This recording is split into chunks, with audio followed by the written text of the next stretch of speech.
جی فخر، اچھا ہر کسی کا اپنا اپنا فخر ہے۔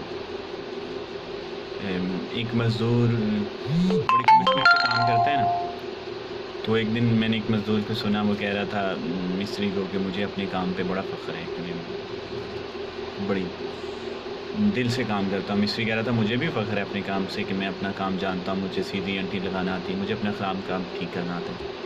عزت دار عورت کو اپنے پردے پہ بڑا فخر ہوتا ہے، اچھا جی دوسری عورت کو اپنے ناچ پہ بڑا فخر ہوتا ہے۔ ایک آدمی اچھا لکھ کے بڑا پراؤڈ فیل کرتا ہے، اس کے اندر سے بڑی اچھی فیلنگ آتی ہے کہ وہ اچھا لکھتا ہے۔ جو میری طرح کچھ بہتر بول سکتے ہیں، انہیں اپنی اسپیکنگ پہ بڑا فخر ہے کہ یہ فن ان کے پاس ہے۔ ایک کرکٹ کے پلیئر کو بڑا فن ہے کہ کچھ لوگ بڑی ڈیسنٹ چیزیں بنا لیتے ہیں ہاتھوں سے، کاغذ سے کاٹ کے، انہیں اپنی اس شاکاری پہ فخر ہے۔ ایک اینکر کو اپنے پروگرام پہ فخر ہے۔ تو یہ مقام اور جگہ دیکھ کے بدلتا رہتا ہے، جس طرح کے انوائرمنٹ میں رہتے ہیں وہاں کے کام کے اور فخر کے مختلف انداز ہیں۔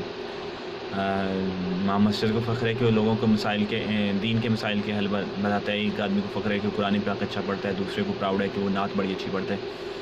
فخر کو تکبر کی شکل نہیں لینی چاہیے کہ اگر آپ کو کسی فن میں مہارت حاصل ہو گئی ہے آپ کی محنت سے، اللہ کی دین سے، مطلب آواز اللہ کی دین ہے، اس میں بعد میں نکھار پیدا کیا جا سکتا ہے، خوبصورت چہرہ بھی اللہ کی دین ہے۔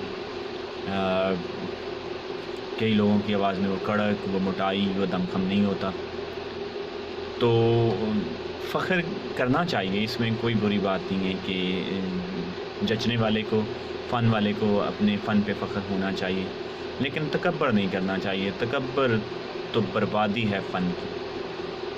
تو اگر آپ کے پاس اللہ کی کوئی دین ایسی ہے جس پہ آپ فخر محسوس کرتے ہیں تو ضرور کریں، لیکن پلیز پلیز پلیز پلیز تکبر مت کیجیے۔